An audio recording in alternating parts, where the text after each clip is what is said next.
Hi masters for you మీకోసం ఛానల్కి స్వాగతం సుస్వాగతం. ముందుగా మన జగద్గురువైన బ్రహ్మర్షి పితామహ పత్రిజీ గారికి మన గురుమాతకి నా ఆత్మ ప్రణామాలు మాస్టర్స్. ఓకే మాస్టర్స్, ప్రతిరోజు మన ఛానల్లోని ధ్యానం, స్వాధ్యాయం, సజ్జన సాంగత్యం జరుగుతుంది మాస్టర్స్.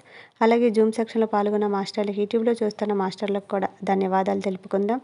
ఓకే మాస్టర్స్, ఈరోజు మన ఛానల్కి సీనియర్ పీరియడ్ మాస్టర్ గారైన పద్మావతి గారు తెనాలి నుంచి వచ్చారు. మేడం గారిని సాదరంగా ఆహ్వానించుకుందాం. ఈరోజు మేడం చెప్పబోయే టాపిక్ ఈశావాస్యం ఇదం సర్వం. ఈ గొప్ప ఆత్మజ్ఞానం అందించడానికి మేడం గారికి వెల్కమ్ చెప్దాం మాస్టర్స్. నమస్తే మేడం, వెల్కమ్ మేడం.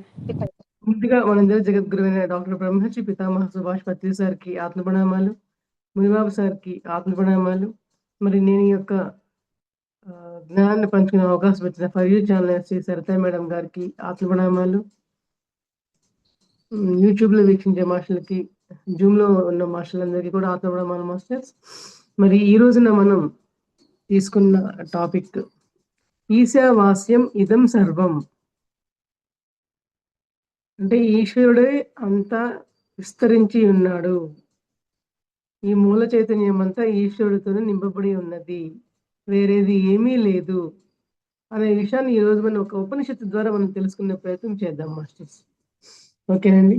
మరి ఉపనిషత్తులలో మొట్టమొదటి ఉపనిషత్తు అయిన ఈశావాస్య ఉపనిషత్తు అనమాట ఇది ఈ శ్లోకం అనేది. ఓకే, మరి ఈశావాస్యం ఇదం సర్వం యత్కించ జగత్యాన్ జగత్ తేన త్యక్తేన భుంజీదాహ మా గురుదః కస్య స్విద్దనం.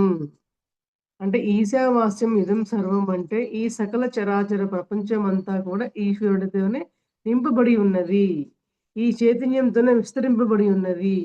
మరి ఆ చైతన్యంతో విస్తరింపబడి ఉన్నది కాబట్టి మనం అందరం కూడా ఆ చైతన్యంతోనే మరి విస్తరింపబడి అద్భుతమైన జ్ఞానాన్ని మనం పొందగలుగుతూ ఉన్నాం మై డియర్ ఫ్రెండ్స్. మరి ఈ యొక్క భూప్రపంచంలో ప్రతి అణువు, ప్రతి చెట్టు, ప్రతి పుట్ట, మానవుడు, పక్షి జాతి అంతా కూడా, ప్రతి జంతువు, ఇలా అన్నింటిలో కూడా ఆ యొక్క చైతన్యమే విస్తరించబడి ఉన్నది. ఈ మూల చైతన్యంతో నింపబడి ఉంది కాబట్టి ప్రతి ఒక్క చైతన్యం వల్లనే అన్ని జీవరాశులు కూడా చలించే పనిలో ఉన్నాయన్నమాట. అంటే ప్రతి దాంట్లో కూడా ప్రకంపనలు రావాలి అంటే ఆ యొక్క మూల చైతన్యం అనేది విస్తరించకపోతే ప్రకంపనలు అనేవి ఉండవు, చలనాలు అనేవి ఉండవు అని చెప్తున్నారు అనమాట. కానీ మరి అది ఆ యొక్క చలనం అనేది మన కంటికి కనబడుతుందా మాస్టర్స్? ఇప్పుడు గాలి ఉంది, మన కంటికి కనబడుతుందా? మన కంటికి కనబడదు. మరి కనపడిన విశ్వశక్తి ఉంది, ఆ యొక్క విశ్వశక్తి మన కంటికి కనబడుతుందా? కనపడదు.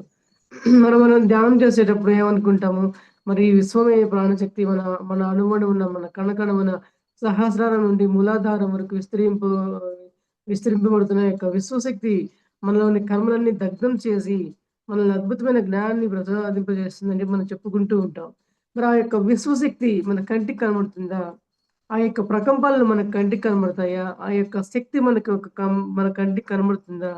కానీ కంటికి కనబడితేనే శక్తి ఉందని కాదు, అది సూక్ష్మ రూపంగా దాని యొక్క శక్తి పరంగా ఏదైతే మన యొక్క ప్రక్రియలు జరుగుతూ ఉండాలో అవి జరుగుతూనే ఉంటాయి. ఈ మూల చైతన్యం అనేది తన యొక్క పని అనేది విస్తారంగా తను చేసుకుంటూ వెళ్తుందని మనకు తెలియపరుస్తున్నారు మై డియర్ ఫ్రెండ్స్. ఓకే, ఇప్పుడు మన శరీరం కదులుతుంది, అయితే మరి మాట్లాడుతుంది. ఇప్పుడు నేను మాట్లాడుతున్నాను, నా కళ్ళు చూస్తున్నాయి, నా చెవులు వింటున్నాయి, నేను మాట్లాడే మాట నాది వింటున్నాను, నన్ను నేనే చూసుకుంటున్నాను. అవునా అండి? మరి ఈ మూల చైతన్యం అనేది లేకపోతే ఈ యొక్క పనులు అనేది జరిగే ప్రసక్తే ఉండదు మాకు. మరి మీ యొక్క చేతిలో 5 వేళ్లలోనూ ఉన్న ప్రపంచం కూడా అంతా ఒక్కటే. మన చేతికి 5 వేళ్ళు ఉన్నాయి, ప్రతి వేలు కదలాలన్నా కూడా ఆ యొక్క చైతన్యమే లేకపోతే ఆ యొక్క కదలికలే ఉండవు అని చెప్పి మనకు తెలియపరుస్తూ ఉందన్నమాట. ఓకే, ఈ యొక్క సకల చరాచర జీవరాశులన్నింటిలోనూ ఆ యొక్క మహా చైతన్యమే నింపబడి ఉన్నది, ఆ యొక్క ఈశ్వరుడు తత్వమే నింపబడి ఉన్నది. మన అందరిలోనూ నింపబడిన యొక్క శక్తే చైతన్య శక్తి, ఈశ్వర తత్వము, మహా చైతన్యం అంతా కూడా నింపబడి ఉన్నదని చెప్పి తెలియపరుస్తూ ఉన్నారు మాస్టర్స్. మరి యత్కించ జగత్యాం జగత్, మరి ఈ జగత్తు అంతా ఏ కొంచెమైనా సరే ఉందా సరే, అందులో కూడా ఆ మూలం అంతా కూడా ఈశ్వరుడే ఉన్నాడు, ఈశ్వరుడు తత్వమే నింపబడి ఉన్నది, ఈ జగత్తంతా ఈశ్వర తత్వమే నింపబడి ఉన్నది అని చెప్పి తెలియపరుస్తున్నారు. మరి ఈ ప్రపంచంలో ఈశ్వరుడు కాంతి ఏది లేదు మాస్టర్స్. ఈశ్వరుడు కాంతి ఏ ఒక్క శక్తి లేదు, ఏ ఒక్క పని లేదు. ఆ యొక్క మూల చైతన్యం యొక్క కదలికలు లేకపోతే ఏ ఒక్క పని మనం చేయలేము అని చెప్తున్నారు.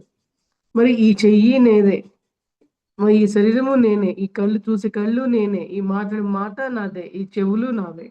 మరి ఇయన్నీ గూడా నావి అని జెప్పి తెలియపరుచుకుంటూ ఉన్నామంటే, అందులో ఉన్న యొక్క చైతన్య శక్తి గూడా ఆ మూల చైతన్యం శక్తితో నింపబడి ఉంది కాబట్టి నేనే, ఇది నాదే అని జెప్పి తెలియపరుచుకుంటూ ఎరుకలో ఉంచుకోవడానికి అవకాశం ఉంటూ ఉందనమాట. అంటే ఈ శరీరాన్ని ఈశ్వరుడు తప్ప ఎవ్వరు నడిపించలేదు. ఆ ఈశ్వర తత్వం అనేది లేనిదే ఈ శరీరాన్ని నడిపించే అవకాశం అనేది ఏ విధంగా అవకాశమే లేదు అని చెప్తున్నారు మాస్టర్స్. మరి ఇలా మనమే ఈశ్వరులు అయ్యున్నాం కాబట్టి అన్ని చోట్ల మనమే విస్తరించి ఉన్నాము. మేము ప్రతిసారి చెప్తూ ఉంటాం కదా! మనం పిరమిడ్ మాస్టర్స్ అందరూ కూడా భగవంతుళ్ళం. భగవంతుళ్ళు అనేది వాళ్ళు ఎక్కడైనా సరే విస్తరించే ఉంటారు. వారి యొక్క జ్ఞానాన్ని విస్తరింపబడుతూనే ఉంటుంది. అందువల్ల ఏంటంటే, ప్రతి చోట అణువణువున, కణకణమున ఆ యొక్క ఈశ్వర తత్వమే తత్వంతో నింపబడి ఉన్నదని చెప్పి తెలియపరుస్తున్నారు. అయితే తేనె తెక్తేన భుంజీ దాహ అంటున్నారు. అంటే ఇది ఈ ఈ వస్తువు నాదే, ఈ ఆహారం నాదే, అది నాదే. అంటే ఏది గూడా ఏది చూసినా ఇది నాదే, ఇది నాకే అనేది కాదు. ఇది అందరిది. ఇది నాకు ఉంటే నేను అందరికి పంచుతాను. నేను అందరికీ ఇస్తాను. అనే ఒక భావనలు పెంపొందించుకోవాలి. నీ దగ్గర కొంచెం ఆహారం ఉంటే నువ్వు 4 ముద్దలు తిని 4 ముద్దలు పక్కవారికి పెట్టు నాయనా. నీ దగ్గర 2 వస్త్రములుంటే ఒక వస్త్రం ఇంక వేరే వాళ్ళకి పంచు నాయనా. నీకు కొంచెం జ్ఞానం నీ దగ్గరుంటే నీకు కొంత జ్ఞానం పక్కవారికి పంచుతూ ఉండు నాయనా అని చెప్తూ ఉన్నారండి మన గురువులు. మరది ఇది ఇప్పుడు గాలి ఉంది. నీది నాది ఏమన్నా ఉందా అండి? నీరు ఉంది. నీది నాది ఏమన్నా ఉందా? అందరిది నీరు, అందరిది గాలి, అందరిది ఆహారము. ఈ శరీరం గూడా అందరిది. అందరి కోసమని ఏ సేవ చేయటానికన్నా ఈ శరీరం ఎప్పుడు కూడా సిద్ధంగా ఉంటుంది. మరి సిద్ధంగా ఉండి ఈ శరీరం అంతా కూడా నింపబడింది దేనితో నింపబడింది అంటే, ఈశ్వర తత్వంతో నింపబడి ఉన్నది. అందువల్ల ఎటువంటి కార్యం నిర్వర్తించడం కోసమైనా సరే అది ఎప్పుడు కూడా సంసిద్ధంగా ఉంటుంది అని తెలియపరుస్తున్నారు. మరి మాగృధ కస్య స్విద్దనం అంటారు. మరి పక్కవాడి ధనం కావచ్చు, పక్కవాడి యొక్క సమయం కావచ్చు, ఎవరు కూడా దోచుకోవడానికి వీల్లేదు. పక్కవాడిదనేది ఏది గూడా దోచుకునే అవకాశమే లేదండి. అసలు అవకాశం కాదు. దోచుకోకూడదు. మహా పాపం అన్నమాట. నీకు వీలుంటే నీ దగ్గర నువ్వు ఉండింది పెట్టు. అంతేగాని పక్కవాడి దాంట్లో వేలు దూర్చడం కానీ, పక్కవాళ్ళ విషయాల్లో తలదూర్చడం కానీ, పక్కవాడి వస్తువులు తీసుకోవడం కానీ, పక్కవాడి ధనం తీసుకోవడం కానీ, ఏది గూడా సరికాని పనులు. నకారాత్మకమైన పనులు ఇవన్నీ కూడా అని జెప్పి చెప్తున్నారన్నమాట. మరి అంటే పక్క వాళ్ళ జీవితాలు వేలు వేలు పెట్టి వాళ్ళ ఇంట్లో ఏమవుతుంది? వాళ్ళ ఇంట్లో ఎన్ని డబ్బులున్నాయి? వాళ్ళ ఇంట్లో ఎంత ధనముంది? ఎంత బంగారం ఉంది? వాళ్ళకి ఎన్ని ఇళ్ళున్నాయి? మరి ఇంతసేపటికి నీ సంగతి నువ్వు తెలుసుకోవు. నీ అంతరంగంలో నువ్వు ప్రయాణం చేయవు. పక్కవారి గురించే నీకు ఎంతసేపటికి యావ ఉంటుంది. కానీ ఈ యొక్క అజ్ఞానంతో నిండిపోయి ఉన్నావు మాస్టర్. అటువంటి అజ్ఞానం తొలగించుకోవాలి అంటే నువ్వు నిరంతరం ధ్యానం చేయవలెను. మరి నీలోకి నువ్వు ప్రయాణం చేయాలి అంటే నువ్వు ధ్యానమే చేయాలి. మరి నువ్వు మరి మన యొక్క పరమ గురుమండలి యొక్క సందేశాలను తెలుసుకోవాలి అంటే నువ్వు స్వాధ్యాయం చేయాలి. మనమంటే ఏంటో నలుగురికి తెలియాలి అంటే నేనేంటో ఏంటో నలుగురికి తెలియాలి అంటే సజ్జన సాంగత్యం చేయాలి. నా యొక్క తత్వం ఏంటి అని తెలియపరచుకోవాలంటే ఈశ్వర తత్వం అంటే ఏంటి తెలుసుకోవాలి అంటే మరి సజ్జన సాంగత్యం చేయాలి. మరి ధనం అనేది, సమయం అనేది వేరే వాళ్ళది ఎవరిది కూడా మనం అసలు లాక్కోకూడదు. అటువంటి అజ్ఞానపు చర్యలు ఏ రోజు కూడా చేయాల్సిన పరిస్థితి మనకి ఉండకూడదు. అటువంటి అజ్ఞానపు చేష్టలు ఉండకూడదని చెప్పి తెలియపరుస్తారు మాస్టర్స్. మరి ఈ ప్రపంచంలో ఉన్నదంతా కూడా ఈశ్వర చైతన్యం అయితే, మరి నాలో ఉన్నది కూడా ఈశ్వర చైతన్యమే గదా! మరి ఆ చైతన్యమే లేకపోతే ఈ రోజున ఈ చైతన్యం ఎలా ఉంటుందనే విషయాన్ని నేను తెలియపరచడానికి అవకాశం నాకు ఉండదు కదా మాస్టర్స్. అందువల్ల నాలోనూ చైతన్యం ఉంది. నా వాక్కులోనూ చైతన్యం ఉంది. నా చూపులోనూ చైతన్యం ఉంది. నా యొక్క వినికిడి శక్తిలోనూ చైతన్యం ఉంది. ప్రతి అణువణువున చైతన్య శక్తి ఉంది కాబట్టే, ఆ చైతన్య శక్తితో నేను నింపబడి ఉంది కాబట్టే ప్రతి ఒక్క చర్య కూడా జరపబడుతుంది. అనే విషయం తెలియపరుస్తున్నారు. మరి నేను కూడా ప్రపంచమంతా విస్తరించి ఉన్నాను కదా! నాలాగే అందరూ కూడా ఈ ఈ యొక్క చరాచర చైతన్యంతో నింపబడి ఉన్నారు. ఇక్కడ అంతా కూడా ఒక్కటే. 2 అనేది లేదు. అంతా ఏకత్వమే. మరిక్కడ నీది, నాది అనే ప్రత్యేకతలు ఏవీ లేవు. ఆ యొక్క ప్రత్యేకతలు ముందు మనం వదిలిపెట్టేసేసి అంతా మనం ఒక్కటే అనే ఏకత్వ భావం పెంపొందించుకోవాలి. ప్రతి జీవిలోనూ ప్రతి ఒక్క వ్యక్తిలోను మమాత్మ సర్వభూతాత్మ అన్న ప్రతి జీవిలోనూ కూడా నువ్వు ఏకత్వ భావన చూడవలెను. ఏ జీవిని హింసించరాదు. మరి నీ కిందున్న వారిని ఏ రోజు గూడా అవమానపరచరాదు. నీతోటి సమాన భావనగా నువ్వు చూడవలెను. మరి అలా అనుకుంటే మన యొక్క జీవితంలో దుఃఖం అనేదే ఉండదు మాస్టర్స్. ఎప్పుడు చూసినా ఆనందమే, ఆనందమే. అంతరంగ ప్రయాణం చేస్తూ, నిరంతరం ధ్యాన సాధన చేస్తూ, స్వాధ్యాయాలు చేస్తూ, సజన సాంగత్యం చేస్తూ ఉండటం వల్ల మనం నిరంతరం మన అంతరంగంలో ఆనందంతో తాండవం చేస్తూ ఉంటాము. ఆనందంతో నాట్యం చేస్తూ ఉంటాము. ఆ నాట్యంలోని ఆ నాట్యంలోకి మన తోటి వారందరిని కూడా మనం పురిగొల్పి తీసుకొని వెళ్ళి, వాళ్ళతో కూడా ఆనంద తాండవం చేయిస్తూ ఉంటాము. నీది, నాది అనే భావన లేకుండా ప్రతి ఒక్కరిని కూడా అంతా ఒక్కటే అనే సమైక్య భావాలు పెంపొందించుకుంటూ ఉంటావు. అంగీకార భావాలను అద్భుతంగా పెంపొందించుకునే క్రమంలో నువ్వు చాలా క్షమా భావాలన్నీ కూడా కలిగి, నీలోని అరిషడ్ వర్గాలన్నీ కూడా సమతుల్య భావాలు కలిగి, మరి గుణాలన్నింటిలో కూడా నువ్వు మరి సమతుల్యంతో జీవిస్తూ ఉన్నంత వల్ల నీ యొక్క అంతరంగం ఎంతో అద్భుతంగా మరి వికసితమైనందువల్ల నీ అంతరంగం ఎప్పుడు దుఃఖమయం కాదు. నీలోని ఉన్న దుఃఖాలన్నీ కూడా మల్లలన్నీ కూడా తొలగింపబడి, నువ్వు నిరంతరం ఆనందంతో తాండవం చేస్తూ ఉంటావు అని చెప్తున్నారు మాస్టర్స్. మరందుకే ఎవరికి వారు తమ గొప్పతనాల్ని ఇక్కడ వదిలేసేసి, ఇది నా ఇల్లు, వీళ్ళు నా పిల్లలు, వీళ్ళు నా వాళ్ళు అంటూ ఈ యొక్క భావాలన్నింటి నుంచి నువ్వు విడుదలవ్వు. నీ యొక్క అజ్ఞానం చర్యల నుంచి నువ్వు ఎప్పుడు గూడా అందులోనే కూరుకుపోకుండా నువ్వు విడుదలవ్వు. నీది, నాది అనే వేరు భావనలు నువ్వు చూడరాదు. మరి దేవుడిచ్చిన ధనాన్ని, దేవుడిచ్చిన శరీరాన్ని మరి నీది, నాది అని జీవిస్తూ ఉంటే మరి ఎప్పుడు కూడా నిరంతర ఆనందంతో మనం తాండవిస్తూ ఉంటాము. ఇది నాదే, ఇది నాకే చెందుతుంది, ఇది నాకే కావాలి అని నిరంతర అపరాధ భావనతో ఉంటే వాళ్ళందరూ కూడా ఎప్పుడు చూసినా దుఃఖ భావనలతో నిండి ఉంటారు. దుఃఖంతో నిండి ఉంటారు. అజ్ఞానంతో నిండి ఉంటారు. మరి అన్నీ భుజించాలి గానీ, ఇది నాది అని ప్రత్యేకంగా ఏది ఉండరాదు అని చెప్తున్నారు మాస్టర్స్. అలాగే మరి ప్రక్క వాళ్ళ జీవితాల మీద ఎప్పుడు గూడా వాళ్ళ గురించి, వీళ్ళ గురించి మరి ఒక పత్రి సార్ చెప్తారన్నమాట. మనం ఇద్దరు కలిసి మాట్లాడుకునేటప్పుడు మూడో వ్యక్తి గురించి మాట్లాడుకుంటే, అది సరియైన మాటలే మాట్లాడుకునే పదాలే రావాలే కానీ, వారిలో ఉన్న గొప్పతనాన్నో, వాళ్ళలో ఉన్న జ్ఞానాన్నో మనం మాట్లాడుకునే అవసరం రావాలే కానీ, వారు ఇట్లా అని వాళ్ళలోని లోపాలను ఎత్తి చూపించే విధంగా మనం మాట్లాడుకునే అవసరం పడకూడదు. ఆ యొక్క పద్ధతుల్ని మనం తీసేసుకోవాలి, నిర్మూలించుకోవాలి. నీ అంతరంగం ఎప్పుడు కూడా నిరంతరంగా శూన్య భావాలను పెంపొందించుకుంటూ, వర్తమాన క్షణంలో మనం జీవిస్తూ ఉండాలని మనకి తెలియపరుస్తూ ఉన్నారు మాస్టర్. మరి నా శరీరం అందరి కోసం ఉంది. మరి నా శరీరం అందరి కోసం ఉంది కాబట్టే కదా అండి! మరి ఏ రోజుకో రోజు ధ్యానం చేసుకుంటున్నాను, స్వాధ్యాయం చేసుకుంటున్నాను, సజ్జన సాంగత్యం చేసుకుంటూ ఇలా సజ్జన సాంగత్యాల ద్వారా మరి నాకు తెలిసిన జ్ఞానాన్ని అందరికి పంచేయడానికి సిద్ధపడ్డాను అంటే, ఈ శరీరం అందరి కోసం ఉపయోగపడాలి అనే ఒక మరి అద్భుతమైన దృక్పథం నాలో ఉండబట్టే, మరి అందరికీ కూడా ఈ యొక్క జ్ఞానం నాది ఒక్కదానిదే కాదు. ఈ జ్ఞానం అనేది అందరికి పంచాలి. ఇది అందరిది. ఈ ఆనందం నా ఒక్కదానిదే కాదు. అందరికి పంచాలి ఈ ఆనందం అనేది.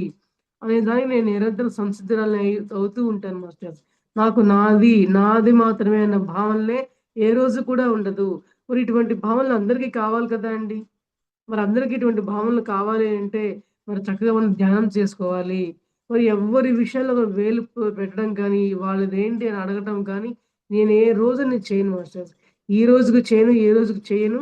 నువ్వు ఎంతమందికో ప్రతి ఒక్కళ్ళ విషయాలు నీకు చేతనైతే పక్క వారికి సహాయం చెయ్యి. వారికి మాట సహాయం చెయ్యి. వారేమైనా దుఃఖంలో ఉన్నప్పుడు వాళ్ళని చక్కగా ఆనందంగా ఉండేలాగా వాళ్ళని మార్గదర్శకం ఇవ్వు. అంతేగాని వాళ్ళ విషయాల్లో నువ్వు దూరి వాళ్ళని ఇంకా మాటలతో, నీ యొక్క ప్రవర్తనతో, నీ యొక్క భావాలతో వాళ్ళని ఇంకా ఇబ్బందుల పాలు చేయకు అనే యొక్క జ్ఞానాన్ని నేను పంచుతూ ఉంటాను మాస్టర్స్ నిరంతరం. మరి అందరం కూడా అదే పని చేస్తూ ఉండాలి కాబట్టి, మా గృహ సౌద కస్య స్విద్ధనం. ఎవరి ధనం మనకొద్దు, ఎవరి సమయం మనకొద్దు, ఎవరి అంతరంగ విషయాలు మనకొద్దు. మనం కావాల్సిందల్లా మనకు అంతరంగ ఆనందంగా తాండవం చేయటము. అందరిని కూడా అదే మార్గంలో పయనింప చేసేలాగా మనం తయారవ్వడము. ఏది కూడా నా ఒక్కదానిదే కాదు, నాది మాత్రమే కాదు అనే భావన నుండి మనం విడిపడడమే మనకి కావాలి. అందువల్ల ఏంటంటే, ఇక్కడ చైతన్యం అనేది అంతా విస్తరించే ఉంది కనుక, ఇక్కడ విడిగా ఏది లేదు. సంగీతానికి శృతి ఎలాంటిదో, ఈ ప్రపంచానికి ఏకత్వం అలాంటిది. మరి సంగీతానికి శృతి అనేది లేకపోతే, ఆ యొక్క సంగీతం అనేది అద్భుతంగా మనం వినగలుగుతామా మాస్టర్స్? వినలేము గదా! అలాగే మనందరం గూడా ఏకత్వ భావంలో లేకపోతే, ఈ భూమి మీద జీవితం గడపడం అనేది చాలా నరకప్రాయంగా మారిపోతుందండి. అందువల్లే ప్రతి ఒక్కరిలో ఏకత్వ భావాలు పెంపొందించుకోవాలి అని చెప్తున్నాడు. మరి ఈ యొక్క సత్యాన్ని తెలుసుకొని జీవిస్తే అందరం గూడా ఎంతో మన జీవితాలు గూడా ఎంత లయబద్ధంగా ఉంటాయి. సంగీతం ఒక లయబద్ధంగా ఉంటే వినడానికి ఎంత వినసొంపుగా, స్వరబద్ధంగా, లయబద్ధంగా, అద్భుతంగా ఉంటుందో, అలాగే మన జీవితాలు గూడా ఎంతో హాయిగా జీవించగలిగే అద్భుతమైన జీవితాలుగా పరిణమించే అవకాశం ఉంటుంది. అంతే అలా లేకపోతే మన జీవితం నిరంతరం రసాభాసగా అయిపోతుంది. మరి మన జీవితం అనేది రసాభాసగా అవ్వాలా? మరి ప్రశాంతంగా, హ్యాపీగా, ఆనందంగా నిరంతరం గూడా మరి ధ్యానంతో, స్వాధ్యాయంతో, సజ్జన సాంగత్యాలతో మన జీవనాన్ని ఎంతో అద్భుతంగా మార్చుకోవాలా మాస్టర్స్ మనందరం కదా! అందువల్ల ఈశావాస్యం ఇదం సర్వం. ఈ సత్యాన్ని మనం అందరం గూడా ప్రతిరోజు పదే పదే చెప్పుకోవాలి. జీవితంలో నేను, నాది అనే భావనలే లేకుండా ఇది అందరిది. ఇది అందరికీ పంచుతూ ఉంటాను అనే భావనలు నిరంతరం పెంపొందించుకుంటూ ఉంటానని చెప్పి చెప్తున్నారు. అప్పుడే ఈశ్వర చైతన్యంలో మనం లయం అయిపోతాము. మరి మనం ధ్యానంలో కూర్చుంటాం మాస్టర్. మనం లయం అయిపోతూ ఉంటాం. ధ్యానంలో కూర్చొని సాధన చేస్తున్న కొద్దీ, మన విశ్వమయ ప్రాణశక్తి ఆవాహనం అవుతున్న కొద్దీ మనలోని కర్మలన్నీ దగ్ధం అయిపోతూ ఉండటం వల్ల, మనం ఆత్మకి కనెక్ట్ అవుతూ ఉంటాము. విశ్వానికి అనుసంధానం అయితూ ఉంటాము. మన పూర్ణాత్మ మనం కనెక్ట్ అవుతూ ఉంటాము. అనుసంధానం అవుతూ ఉండటం వల్ల నిరంతరం గూడా ఆ యొక్క చైతన్యంలో లీనమవుతూ ఉండటం వల్ల అద్భుతంగా, ఆనందంగా తాండవం చేస్తూ ఉంటాము. మన అంతరంగంలో తాండవం చేస్తూ ఉంటాం అన్న విషయాన్ని మనం తెలుసుకుంటూ ఉండవాలి నిరంతరం.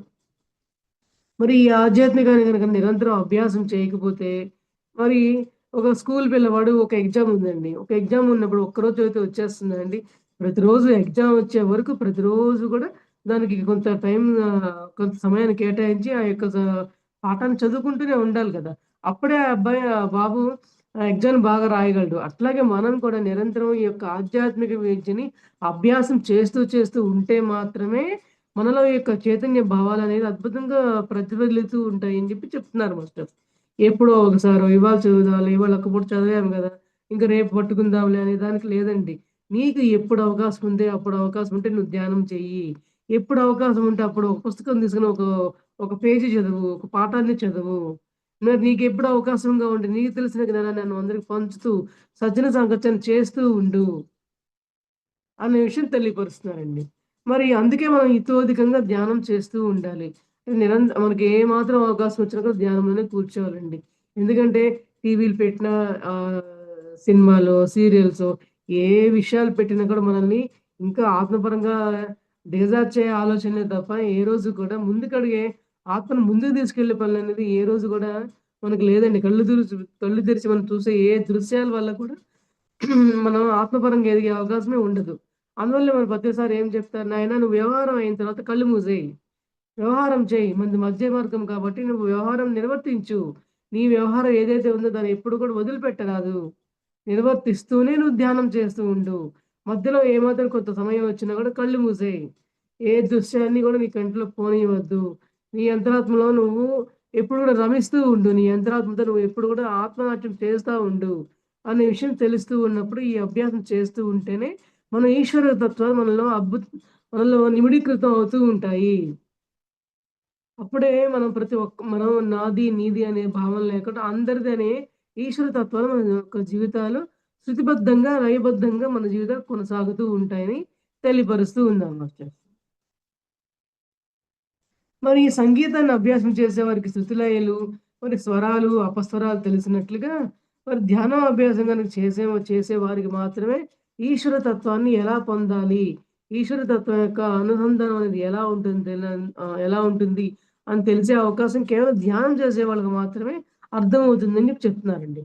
అంతే అండి. ఇప్పుడు నేను వంకాయ కూర చేస్తాను. ఆ వంకాయ కూర చేసి ఎలా రుచిగా చేస్తానో, నేను చేసేదానికి నాకే అనుభూతి కలుగుతుంది. తర్వాత తిని రుచి చూస్తామనమాట. రుచి చూడడం వల్ల ఎలా రుచి ఉందని చెప్పని ఆ రుచి నాకు తెలుస్తూ ఉంది.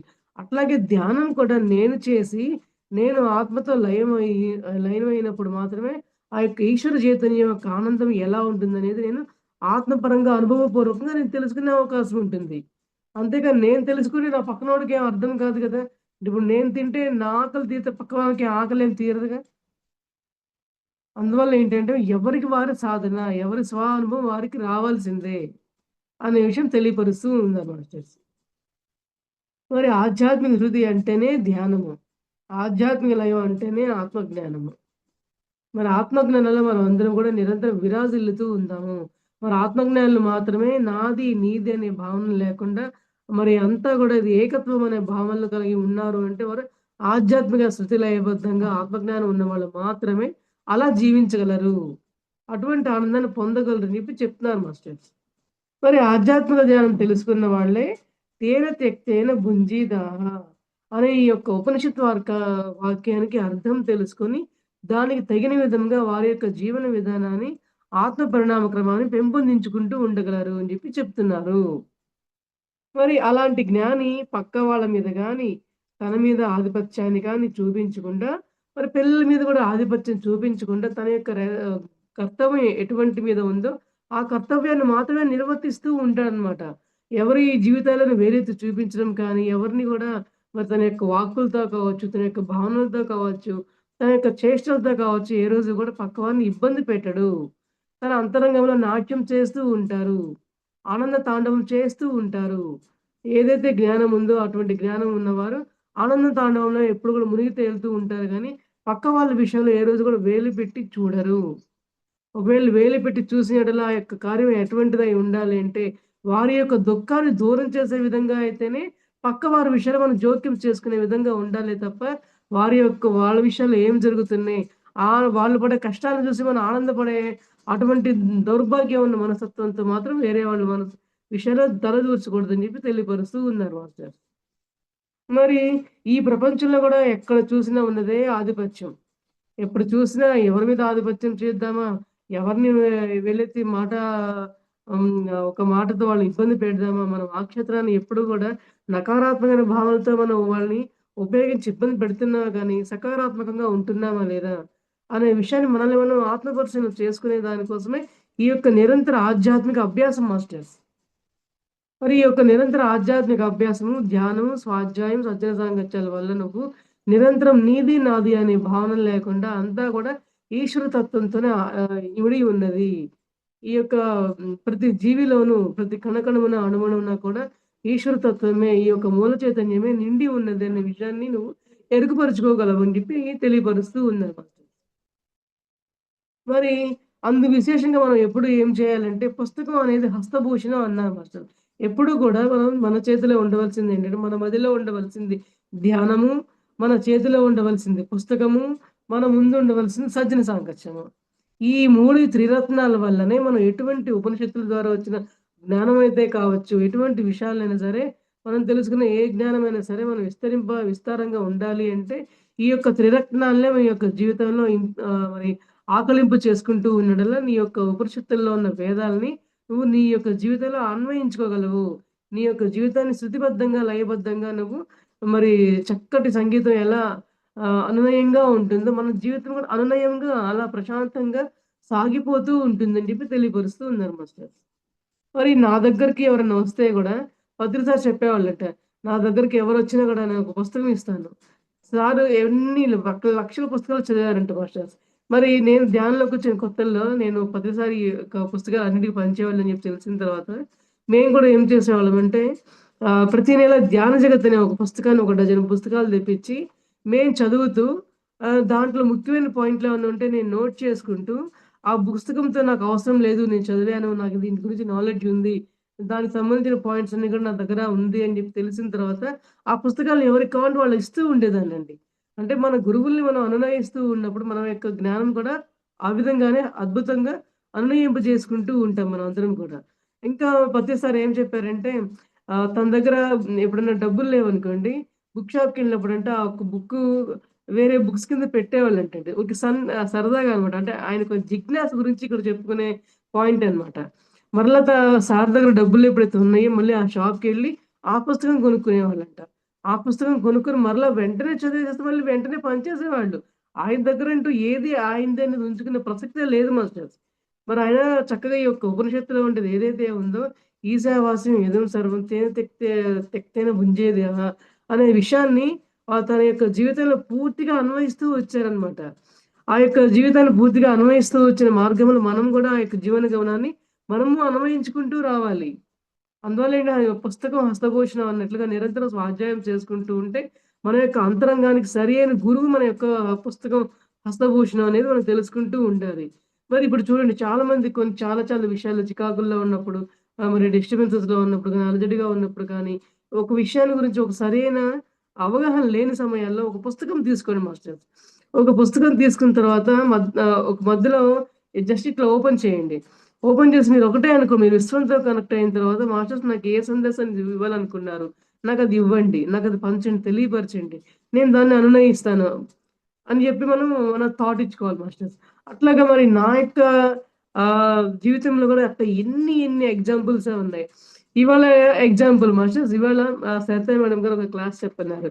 మేడం ఇవాళ క్లాస్ చెప్తారంటే నేను ఒక బుక్ తీసుకున్నానండి. బుక్ తీసి ఇట్లా పేజ్ తీయగానే ఈశావాసం ఇదం సర్వం. ఈ పుస్తకం కనపడింది నాకు. వెంటనే ఆ టాపిక్ మేడంకి కూడా ఇప్పటికి కూడా నేను చెప్పలేదు. ఈ టాపిక్ చెప్పబోతున్నాను అని. సో, అంటే మాస్టర్‌లు ఈ రోజున ఈ విషయాన్ని తెలియపరిచే అవకాశం నీకిచ్చాను. నువ్వు తెలుసుకుంటూ, నీ జీవితంలో నువ్వు అన్వయించుకుంటూ, ఇతరులకు నువ్వు తెలియపరిచే యొక్క దృక్పథాన్ని పెంపొందించుకో అని తెలియజెప్పడం ద్వారా మరి అందుకే మన పుస్తకం హస్తభూషణం అని ఊరికే అనలేదు మాస్టర్స్. అంటే మనకి ఎప్పటికప్పుడు నిర్ణయం అనేది అద్భుతంగా జరిగిపోతూ ఉంటుందనమాట. ఎప్పుడు, ఏంటి, ఎందుకు, ఎలా అనే సందేహాలకి తావనేదే ఉండదు. ఓకే. మరి వారంతా గూడా ఆ పుస్తకాలు చదువుతూ ఉన్నప్పుడు, వాళ్ళకి ఆ పుస్తకాలు చదువుతూ ఉంటే, ఆ యొక్క జ్ఞానం పొందే సమయంలో మన యొక్క అంతరంగం ఎలా ఉంటుందంటే, అందులో ఉన్న సబ్జెక్టే నేనైపోయానా? అందులో నేనుగా ఇమిడిపోయి ఉన్నానా? అని అనిపించేలాగా అన్నమాట. ఇప్పుడు చెప్పుకుందాం. ఈ యొక్క శరీరం నాది కాదు. ఈ యొక్క వస్తువు ఏది కూడా నాది కాదు. ఇది అందరిది అనే భావన ఈ యొక్క సబ్జెక్ట్‌ని మనం తీసుకున్న వెంటనే అటువంటి అనుభూతి నాకు కలిగిందండి. అటువంటి అనుభూతి కలగడం వెంటనే మరి ఈ ఒక్క విషయం ఏదైతే ఉందో వెంటనే పంచే ప్రయత్నంలోకి వచ్చేయడం జరిగింది. ఓకే. అందువల్లేంటంటే, ఎప్పుడు కూడా నా మనసుని శూన్యం చేసుకుంటూ, వీలున్నంత వరకు శూన్యం చేసుకునే ప్రయత్నం చేస్తూ, అలజడేమన్నా ఉన్నా కూడా, ప్రత్యేకంగా అలజడేమన్నా అనిపించింది అన్నప్పుడు, వెంటనే ఒక పుస్తకం తీస్తానండి. ఆ అలజడి మీదనే నేను టైమంతా వృధా చేయను. వృధా చేయకుండా ఒక పుస్తకాన్ని తీసుకొని, ఏంటి ఇప్పుడు దీంట్లో నాకు రావాల్సిన సమాధానం ఏంటని నేను వెతుక్కొని, ఆ సమాధానం నుంచి నేను ఏ జ్ఞానం తీసుకోవాలో, ఆ తీసుకున్న జ్ఞానాన్ని వెంటనే పంచే అవకాశం నేను ఎతుక్కుంటూ ఉంటానండి. ఆ వెతుకునే సమయంలో మరి సరిత మేడం లాంటి మాస్టర్‌లు ఎందరో అట్లా అవకాశాలిచ్చి పంచే అవకాశాలు నాకు కోకొల్లలుగా వస్తూ, ఈ యొక్క జ్ఞానాన్ని పంచే అవకాశం వస్తూ ఉంది మాస్టర్స్. మరి ఎందరో మాస్టర్‌లకి, ఎందరో గురువులకి, మరి పరమ గురువులందరికీ కూడా ఆత్మ ప్రణామాలు తెలియపరచుకుంటున్నా ఈ సందర్భంగా. మరి మరి అలా జ్ఞానంతో సహా ఈ ప్రపంచం ఉన్నది కూడా అందరిది కూడా ఈ యొక్క జ్ఞానం అందరిది. ఈ యొక్క ప్రతి ఒక్క జ్ఞానం కూడా మనందరిది. ఈశ్వర తత్వం కూడా ప్రతి ఒక్కళ్ళకి మనం పొందగలము. ఈ ఈశ్వర తత్వం ప్రతి ఒక్కళ్ళకి సొంతమని తెలుసుకునే సాధన చెయ్యాలి అంటే మరి ధ్యానం చేయాలి. ధ్యాన సాధనలు ఉంటే మాత్రమే మనం ఎటువంటి విషయాన్నైనా సరే నాది, నీది అనే భావనలు ఏ జ్ఞానమైనా సరే మనం పొందాలి అంటే మనం ధ్యానమే కావాలి. ధ్యానమే చేయి నాయనా! మరి నీ యొక్క జీవితం శృతిబద్ధంగా నీ యొక్క జీవితాన్ని నువ్వు క్రమబద్ధీకరించుకుంటూ చేయాలి అంటే, ఆ యొక్క ధ్యాన సాధనని పెంపొందించుకుంటూ ఉండవలను. ఇప్పుడు మనకి రమణ మహర్షి గారు మనకెప్పుడు ఏం చెప్తారంటే, "నువ్వు మౌనంగా ఉండు. నువ్వు అంతరంగ ప్రయాణం చెయ్యి" అంటారండి. మరి మౌనంగా ఉండు అంటే చాలా మందికి చాలా కష్టమనమాట మౌనంగా ఉండమంటే. బాబోయ్! మౌనంగా ఉందాం అనుకున్నప్పుడే విపరీతమైన ఆలోచనలొస్తూ ఉంటాయి. అందువల్లేంటంటే మరి ఆ యొక్క మౌన సాధన చేయాలి అంటే మనం ఏం చేయాలి? ఫస్ట్ ధ్యానం చేయాలి. మరి ఆ యొక్క మౌనం మనకి రావాలి అంటే అంతరంగ ప్రయాణం జరిగినప్పుడే మన యొక్క జీవితం శృతిబద్ధంగా, లయబద్ధంగా కొనసాగుతూ ఉన్నప్పుడే మన యొక్క జీవితం నాది మాత్రమే కాదు అందరిది. ఇది ఉన్నదంతా ఈశ్వర తత్వమే అని ఎప్పుడైతే నువ్వు తెలుసుకుంటావో అప్పుడు మాత్రమే నువ్వు అంతరంగ ప్రయాణం చేసి నీ అంతరంగంలో మౌనం అనేది రావడానికి అద్భుతంగా అవకాశం ఉంటుంది. మరి నిరంతరం నువ్వు మౌనంగా ఉన్నప్పుడు నీ మైండ్‌లో ఏదైతే ఒక జ్ఞానం నిక్షిప్తమై ఉందో, ఆ జ్ఞానం ఎప్పటికి గూడా అద్భుతంగా నీలోనే ఉండిపోతుంది. నువ్వు చేసే ప్రతి పని, నువ్వు ఆలోచించే ప్రతి ఆలోచన, నువ్వు చూసే ప్రతి చూపు, ప్రతి చేష్ట, నీలో నుంచి వచ్చే ప్రతి మాట కూడా ఎంతో అద్భుతంగా ప్రక్క వాళ్ళని ప్రేరేపిస్తూ ఉంటుందనమాట. ఆ జ్ఞానం వైపు అడుగులు వేసే విధంగా. అందువల్ల ఏంటంటే నీ యొక్క ధ్యానమే శరణ్యము. చివరాఖరికి మనం చెప్పేదేంటయ్యా అంటే, మన యొక్క త్రిరత్నాలే మన యొక్క జీవితాన్ని శాసిస్తాయి. సూచనలిస్తాయి అని చెప్పి మనం చెప్పుకుంటూ ఉండొచ్చు. ఖచ్చితంగా చెప్పుకోవచ్చు ఈ విషయాన్ని. అయితే మరి మన యొక్క సచ్చిదానంద గురువే ఒక వ్యక్తి రూపంలో వచ్చి మనకి జ్ఞానాన్ని అందిస్తూ ఉంటారు. ఒక్కోసారి వ్యక్తి రూపంలోనే కాదండి. పుస్తక రూపంలో గూడా మనకి గురు రూపం వచ్చి, గురువుగారు పుస్తక రూపంలో వచ్చి మనకు జ్ఞానాన్ని అందిస్తూ ఉంటారు. దానికి ఇంకా ఇందాకే నా ఎగ్జాంపుల్ కూడా నేను చెప్పడం జరిగింది. అంటే మన పుస్తకంగానే 4 పేజీల్లోనే ఒక పేపర్ ముక్కల్లాగానే చూసేది కాదండి పుస్తకం అంటే. అందులో గురువులు దాగి ఉన్నారు. గురువుల యొక్క జ్ఞానం దాగి ఉంది ఆ పుస్తకాల్లో. ఆ పేపర్‌లలో, ఆ పీస్ ఆఫ్ పేపర్స్‌లో జ్ఞానం దాగి ఉన్నది. జ్ఞానం ఉన్నదండి. ఆ యొక్క పుస్తకాన్ని, ఆ యొక్క పేజీలని జ్ఞానానికి సంబంధించిన వస్తువుగా నువ్వు చూడు. అనే విషయాన్ని మనకి గురువుల యొక్క జ్ఞాన బోధన వల్ల మనం తెలుసుకుంటూ ఉంటాం మాస్టర్. మరి ఇలా గురు శిష్యులు వాళ్ళ యొక్క బంధాల గురించి మనకు తెలియపరిచారంటే మరి ప్రతిసారి ఎప్పుడూ అంటారు. గురు శిష్యులనేది ఇక్కడ లేదు. అందరూ కూడా గురువులే. శిష్యుడిగా నువ్వు ఉన్నావా అనుకున్నావా రేపొద్దునకల్లా నువ్వు గురువుగా మారిపో. అందరూ కూడా గురువులే ఉండాలి. పిరమిడ్ మాస్టర్‌లందరూ కూడా గురువులే. అందరూ కూడా ఈశ్వర తత్వం కలవారే. ప్రతి ఒక్కళ్ళు కూడా ఒకే ఏకత్వం భావన కలవారే ప్రతి ఒక్కళ్ళు కూడా. ఏకత్వ భావనలో ఉన్నవారే మన పిరమిడ్ మాస్టర్‌లు. భగవంతులమే మనందరం కూడా భగవంతులం అని చెప్పారండి. భగవంతులం ఎప్పుడు మనం పిలువబడతాము? ఏకత్వంలో ఉన్నవారు మాత్రమే భగవంతుని తత్వాన్ని కలిగి ఉంటారు. అంతా ఈశ్వర తత్వం అని తెలుసుకున్న వారు మాత్రమే భగవంతుని లక్షణాలు కలిగి ఉంటారు. నీలోని గుణాలన్నీ కూడా సమతుల్య భావనలో నువ్వు ఎప్పుడైతే పెంపొందించుకున్నావో, అప్పుడే నువ్వు ఆత్మస్వరూపుడుగా నువ్వు విరాజిల్లుతూ ఉంటావు. నువ్వు భగవంతుడివి అని చెప్పి పేరొందుతూ ఉంటావు. భగవంతుని లక్షణాలు ఉండడమే, భగవంతుడి తత్వం ఉండడమే, నీ యొక్క అంతరంగ ప్రయాణంలో నాట్యం చేస్తూ, నీ అంతరంగంలో అద్భుతంగా, ఆనందంగా జీవించటమే, శృతిబద్ధంగా ఈ యొక్క నీ యొక్క జీవితాన్ని కొనసాగించటమే, భగవంతుని తత్వాలతో నిండి ఉన్న జీవన గమనాన్ని కొనసాగించడంతో సమానము అని చెప్తున్నారండి. మరి బ్రహ్మం యొక్క స్వరూపాన్ని ఎవరు గూడా వర్ణించలేరు. మరి ఎవరండి భగవంతుని తత్వం ఎలా ఉంటుందని ఏ మాటలతో వర్ణించగలరు? ఆ మాటలతో వర్ణించలేరు మాస్టర్. అది ఆత్మానందంతో మాత్రమే అనుభూతి చెందేదే తప్ప, ఆ బ్రహ్మం అంటే ఏంటి? ఆ ఆత్మతత్వం అంటే ఏమిటి? ఆ శివతత్వం అంటే ఏమిటి? ఆ ఏకత్వ భావనలంటే ఎలా ఉంటాయి? మన యొక్క జీవన గమనం శృతిబద్ధంగా, లయబద్ధంగా కొనసాగుతూ ఉంటుంది అంటే, మాటల్లో వర్ణించగలరు అంటే తక్కువ మాస్టర్స్. అంటే అది ఆస్వాదిస్తూ, ఆ జీవన గమనాన్ని అనుభవిస్తూ ఉంటేనే, స్వానుభవంగా దాన్ని జీవిస్తూ ఉంటేనే తప్ప దాంట్లో ఆనందాన్ని మాటల్లో వర్ణింపజాలరు అని చెప్పే విషయం తెలియపరుస్తున్నారు మాస్టర్. చూడండి మనం ఒక్కసారి మనకేదైనా నచ్చిన విషయం ఉన్నప్పుడు వర్ణించలేము. అద్భుతం, అద్భుతం అని అంటూ ఉంటాం. అంటే మాటలకు అందని అతీతమైన భావన అన్నమాట అది. ఆ అతీతమైన భావనే అంతరంగ ప్రయాణము. అంతరంగ ఆత్మానందము. అందువల్ల ఉన్నదంతా కూడా ఈశ్వర తత్వమే అని ప్రతి ఒక్కళ్ళం కూడా తెలుసుకునే ప్రయత్నం చేద్దాము. మరి ఆకాశంలో పక్షి ఎంత ఎత్తులో ఎగిరినప్పటికి గూడా దానికి ఎరుకుంటుందండి. నేను మరలా కిందకి దిగి వెళ్ళాల్సిందే ఎంత ఎగిరినా గూడా ఆకాశంలో అని జెప్పి ఎరుక ఉంటుంది.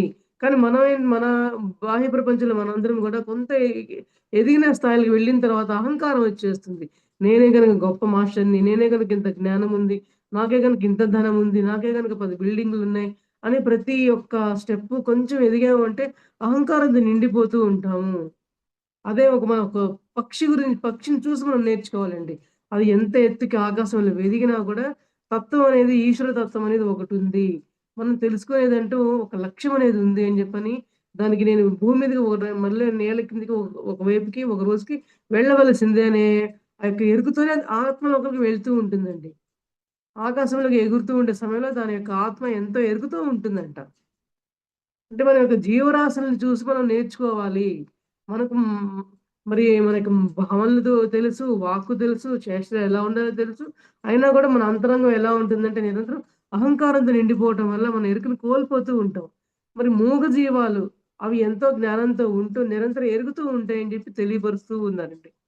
అందువల్ల నువ్వెంత ఎత్తుగా ఉన్నావని కాదు. నువ్వెంత జ్ఞానంతో ఉన్నావా? నువ్వెంత ఎరుగుతో ఉన్నావా? ఎంత వర్తమాన క్షణం నువ్వు జీవిస్తూ ఉన్నావా? ఈశ్వర తత్వంతో నువ్వు జీవిస్తూ మరి యొక్క నీ జీవితాన్ని శృతిబద్ధంగా నువ్వు చేసుకుంటూ ఉన్నావా?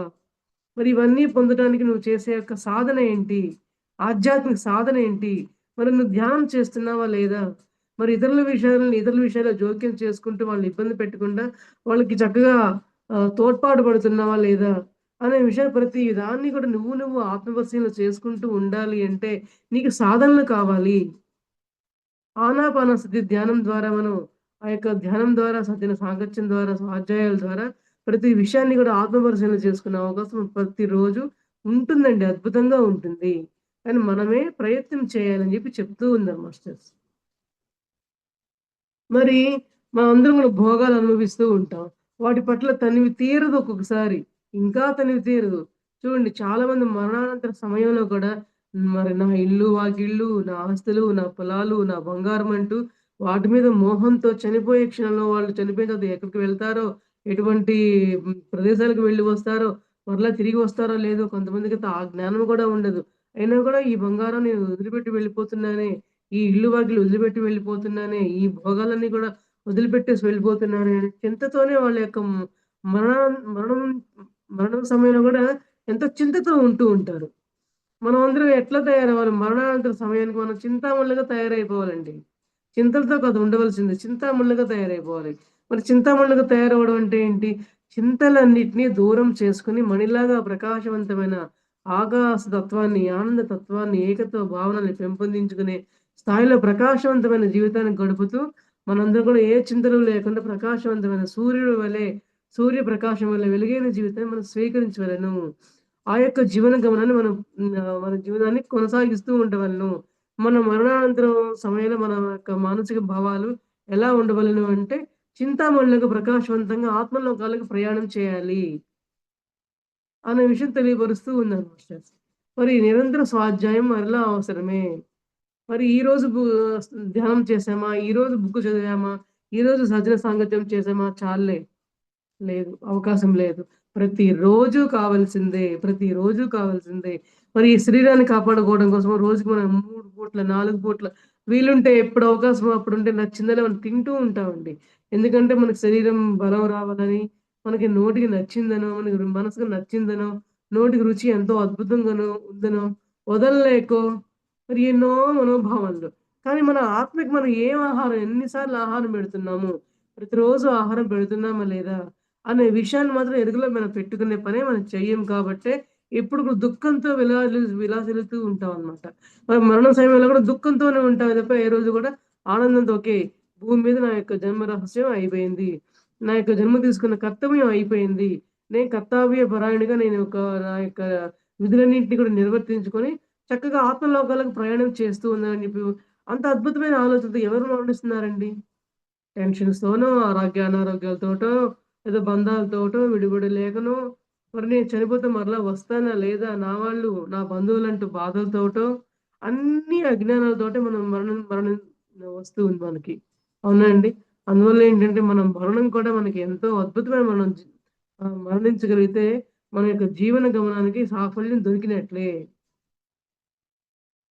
అందువల్ల ఏంటంటే, మరి నిరంతరం కూడా ధ్యానం చేద్దాం మాస్టర్స్. మరలా మీలో ఉన్న అంతర్శత్రువులు అంటే అరిషడ్ వర్గాల్ని ఏకం చేయండి అని చెప్పి అన్నారన్నమాట. చూడండి ప్రతి ఒక్కళ్ళు గూడా మీ యొక్క అంతర్శత్రువులు అని అంటారండి. నిజానికి అయి మన అంతర్శత్రువులా మాస్టర్స్? అంతర్శత్రువులు కాదు. అంతర్మిత్రువులు.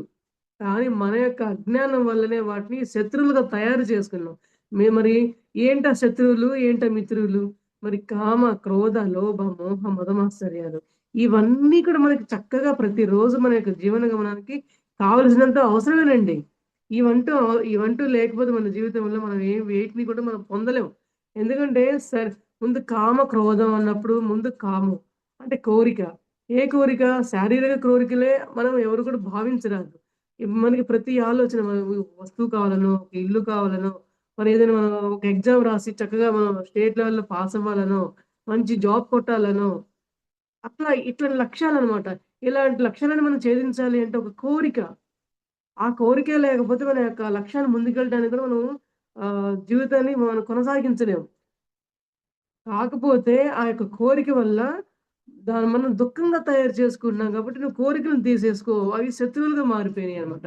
అదే నువ్వు స్టేట్ మార్కొచ్చింది. నువ్వు హ్యాపీగా ఉన్నావనుకో నువ్వు హ్యాపీ. నువ్వు ఒక లక్ష్యాన్ని నువ్వు ఆ యొక్క కోరిక వల్ల నువ్వు లక్ష్యాన్ని ఛేదించేసావు. అదే సమయంలో ఇంకొక పాయింట్ అంటే నువ్వు ఛేదించావు కాబట్టి ఎవరు ఛేదించకూడదు. ఎవరు ఆ లక్ష్యం వైపు వెళ్ళకూడదు. ఎవరికీ ఏ గొప్పతనం ఉండకూడదు. నాకు మాత్రమే ఉండాలి. నేనే గొప్పవాడిగా ఉండాలి. నాకే పెద్ద ఉద్యోగం రావాలి. నాకే పెద్ద సాలరీ రావాలి. నేనే పెద్ద బిల్డింగులు కట్టుకోవాలి అనే భావనలున్నాయో, వాటి వల్లే నువ్వు మనోభావాలన్నిటి కూడా కుంగదీసుకుంటావు. నీకు ప్రశాంతత అనేది నీ జీవితానికే ఉండదు. కాబట్టి నీ యొక్క కామము నీ యొక్క కోరిక అనేది నీకు శత్రువుగా మారిపోయింది. అవునా అండి? అందువల్ల మన అది నిజానికి మిత్రువు. మిత్రువుగా ఉంది కాబట్టి నువ్వు లక్ష్యాన్ని ఛేదించి నువ్వు ఒక జాబ్ తీసుకోగలిగావు. స్టేట్ ఫస్ట్ ర్యాంక్ రాగలిగావు. అద్భుతంగా ఆధ్యాత్మికంగా నువ్వు ఎంతో ఆత్మజ్ఞానం పొందగలిగి, అద్భుతమైన మరణాన్ని నువ్వు పొందగలిగావు అంటే ఆ యొక్క కోరిక వల్లనే. సరియైన కోరికలు ఉండాలి అని అర్థం అన్నమాట అక్కడ. క్రోధము. క్రోధం అంటే ఎదుటి వారిని ఎప్పుడు చూసినా మన యొక్క క్రోధంతో వాళ్ళకి ఏం హాని చేద్దామా? వాడంత చాలా నన్ను ఇబ్బంది పెట్టేసాడు. నేను అంతకంటే డబుల్ పెట్టాలి. అంతకంటే పదింతలు పెట్టాలని ఏ ఆలోచనలు చేస్తూనే ఉంటామనమాట. మరి వాళ్ళు ఎదురోళ్ళు బానే ఉంటారు. నువ్వు లోపల కుంగి కృషించి నశించిపోతూ ఉంటావు. ఏమన్నా ఉపయోగమా? ఏం ఉపయోగం లేదు. కానీ కోపం ఉండొచ్చు. ఎంతవరకు ఆ యొక్క విషయం అనేది ఆ యొక్క వ్యవహారం వరకే చక్కబెట్టే వరకు ఆ యొక్క కోపం ఉండవచ్చు. కానీ క్రోధంగా ఉండాల్సిన అవసరమే లేదు. అందువల్ల నీకది శత్రువుగా మారిపోయింది. కోపం కాస్త క్రోధంగా మారడం వల్ల నీకు శత్రువుగా మారింది. నిజానికి అది మిత్రువే మనకి. అట్లాగే లోభం గావచ్చు, ధనం అనేది నాకిందాకే మనం చెప్పుకున్నాం. ఈశావాస్యం ఉపనిషత్తుల్లో మరి మా గృధః కస్య స్విద్ధనం. ఈ ధనం నాదే, నాకే, ఇంత మూటంతా నాకే ఉండాలని ఈ యొక్క లోభత్వం వల్ల నీ జీవితానికి ఏ రోజు ప్రశాంతతే ఉండదు. ఆనందం అంటే ఏంటో కూడా నీకు ఎప్పటికి నువ్వు తెలుసుకోలేవు. ఆత్మీయత ఎరుక అంటే ఏంటో కూడా నీకు ఏ రోజు కూడా తెలిసే అవకాశమే ఉండదు. మరి ఈ యొక్క జగత్తంతా కూడా నిండుకుంది ఈశ్వర తత్వమే. అనే విషయాన్ని ఏ రోజు కూడా నువ్వు ఎరుకలోకి నువ్వు ఉంచుకోలేవు. అనే విషయం మనం తెలియపరుస్తూ ఉన్నారండి. అందువల్ల ధనం నువ్వు ఎంతైనా సంపాదించు. నాకు కొంత కావాలి. అది ఇతరులకు నేను పంచుతూ ఉంటాను అనే ఒక భావన నువ్వు పెంపొందించుకుంటే, నువ్వు ఆత్మీయత ఎరుకతో అద్భుతంగా నీ యొక్క జీవితాన్ని శృతిబద్ధంగా, లయబద్ధంగా నువ్వు జీవించగలవు. అందువల్ల ఏంటంటే, మరి ప్రతి గుణాన్ని కూడా సమతుల్యంలో ఉంచుకుంటూ ప్రయత్నం చేద్దాము. మరి మోహమైనా అంతే. మోహము, మదము, అహంకారము. మోహము, మదము అంటే అహంకారాలు. ఏది మనకి ఎక్కువ ఒక మనిషి అంటే మా పిల్లలంటే ఇష్టము. ఇవన్నీ ప్రతి ఒక్కళ్ళు మనం తెలుసుకుంటూ ఉండేయండి. కానీ వాళ్ళల్లో ఏ మైనస్ పాయింట్లు ఏమన్నా ఉన్నా కూడా మన ఇష్టం వల్ల ఆ విషయాన్ని మనం అణుచుకోకూడదన్నమాట. వాళ్ళ విషయాన్ని వాళ్ళలో ఉన్న మైనస్ పాయింట్ మనం పైకి తీసి చూపెట్టగలగాలి. మనం వాళ్ళ మీద ఉన్న ఆ మోహం వల్ల వాళ్ళ తప్పుల్ని కూడా మనం ఎప్పుడు కూడా సమర్థించకూడదు. అందువల్ల సరియైన మోహమే కావాలి. మరి మదం. అహంకారం గూడా కొంచెం అవసరమేనండి. కొంచెం అవసరమే. ఎందుకంటే ఏదైనా సాధించాలంటే నేను సాధించాలని ఒక పట్టుదల కావాలంటే ఒకంత అహంకారం అవసరమే అంటారు. అందువల్ల ఏంటంటే కొంచెం అహంకారం మించి ఉంటుంది కాబట్టే అంతా కూడా నాదే, నేనే అనే అహంకారం పెరిగిపోబట్టే ఇవన్నీ కూడా మన శత్రువులుగా తయారైపోయినియి. అందువల్ల ఈ ఎర్షడ్ వర్గాలన్నీ కూడా మన శత్రువులుగా మనమే చేసుకున్నామే కానీ, ఇంకెవరన్నా వచ్చి చేసారా మాస్టర్స్? కాదు గదా! మన స్నేహితులను కూడా శత్రువులుగా మార్చుకున్నామంటే, మన యొక్క భావనా క్షేత్రం వల్ల, మన యొక్క వాక్‌క్షేత్రం వల్ల, మన యొక్క చేష్టా క్షేత్రం వల్ల అవన్నీ గూడా అరిషడ్ వర్గాలన్నీ కూడా అందరు శత్రువులుగా మారిపోయినాయన్నమాట. మరి మిత్రులుగా ఉంచుకుందామా? శత్రువులుగా ఉంచుకుందామా? మిత్రులుగానే ఉంచుకుందాం మై డియర్ ఫ్రెండ్స్. అందువల్ల ఏంటంటే మనం నిరంతరం కూడా ధ్యానము, స్వాధ్యాయము, సజ్జన సాంగత్యాల ద్వారా మనం ఈశావాస్యం ఇదం సర్వం అంటే ఈ జగత్తంతా నిండి ఉన్నది ఈశ్వర తత్వమే, ఏకత్వ భావనలే. ఏ ఒక్కరి జీవితాలను వేలు పెట్టి చూపెట్టకూడదు. ఎవరిని కూడా ఇబ్బంది పెట్టకూడదు. నీకు చేతనైతే వాళ్ళ యొక్క దుఃఖాన్ని దూరం చేసి వాళ్ళని అద్భుతంగా, ఆనందంగా జీవించే విధంగా వాళ్ళని ఆదర్శప్రాయంగా ఉండేలాగా నువ్వు ప్రయత్నం చెయ్యి. అంతేగాని ఎవరి ధనం కూడా నీదే అని చెప్పి నువ్వు లాక్కోవద్దు. ఎవరి సమయాన్ని కూడా నువ్వు వృధా చేయవద్దు. చూడండి కొంతమంది చాలామంది ఊరికూరికే ఫోన్‌లు చేస్తుంటారు. మరి వీళ్ళు బిజీగా ఉంటారని తెలుసు కూడా వాళ్ళకి. అయినా కూడా ఒక్క మాటతో పెట్టేద్దామంటే పెట్టరనమాట. అదే కాదు ఎన్నో విషయాలు ఎన్నో సందర్భంగా చెప్పినా కూడా అర్థం చేసుకునే ప్రయత్నం చేయరు. మరి ఆ సమయం వాళ్ళకి ఎంతో విలువైందని ఎందుకు అర్థం చేసుకోరనే విషయాన్ని మరి వాళ్ళకి అర్థం చేసేలాగా మనం ప్రయత్నం చేస్తూ ఉండాలి.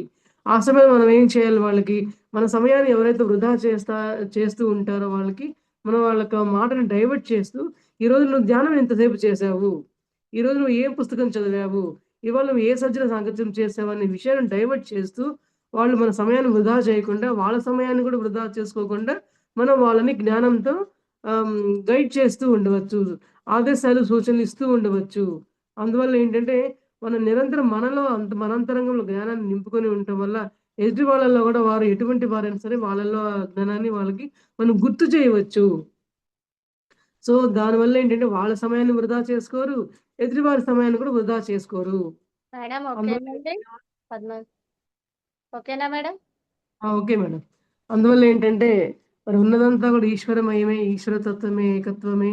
ఈ యొక్క జీవితాన్ని శుతిబద్ధంగా, లయబద్ధంగా కాపాడుకుంటూ మన యొక్క అంత శత్రువులు కావాలి మనందరం మిత్రువులు అని ఎవరైతే భావించి వాటిని మిత్రువులుగా భావిస్తూ ఉంటారో వాళ్ళ యొక్క జీవితం ఎంతో శుతిబద్ధంగా, లయబద్ధంగా ఉంటుందని చెప్పి నేను మరి నా యొక్క జీవితంలో నేను అనుభవంతో నేను చెప్తున్నాను మాస్టర్స్. మరి అందరం కూడా ఆ విధంగా మనం ప్రయత్నం చేస్తూ మన యొక్క జీవితాన్ని సాఫల్యం చేసుకుందాం.